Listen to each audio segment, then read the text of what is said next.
government created this enemy, provoked it to turn on us, exploited its violence to excuse far worse in nation after nation throughout the Middle East, spreading their bin Ladenite terrorism, as well as the influence of Al-Qaeda and America's enemies in Iran. And yet they continue to insist that we persist and allow them to continue these wars. They won't even let us get out of Afghanistan on the far side of Iran from anywhere that matters. And yet once they have a base, they'll never let go. So far, it's estimated that the US government has spent $6 trillion on this war.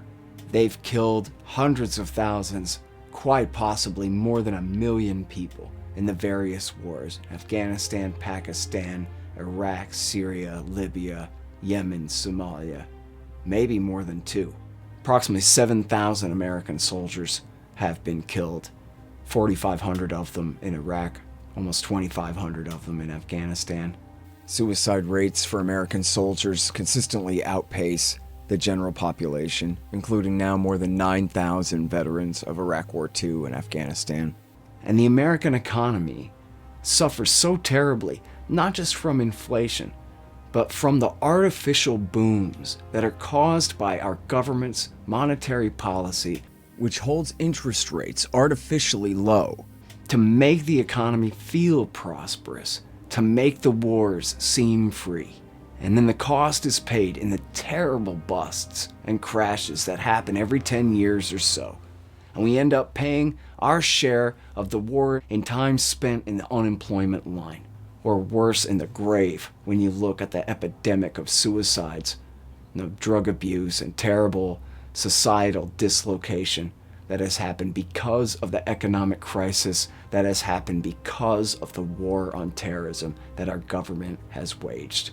If it's up to them, they will cannibalize every last life and every last cent in this country for their own sake. They're not our security force. They do not protect us. They've shown time and again that they prefer our enemies, which they've created for us in the first place, Al-Qaeda, who have shed innocent American blood, to their strategic rivals in the region, Iran, a region that America has no right to dominate in the first place. The whole war on terrorism essentially amounts to a hoax, a permanent war against our government's enemies at the American people and countless innocent other people's expense. The American people could seize this opportunity to force America's corrupt imperialist foreign policy to the top of the agenda and demand an end. The people must let the national security state know we don't believe in them anymore. We don't believe in their terror war, and we demand, for our sake, for our soldiers' sake, for the sake of the lives of the people of the Middle East, that the war on terrorism be brought to an end immediately and for all time.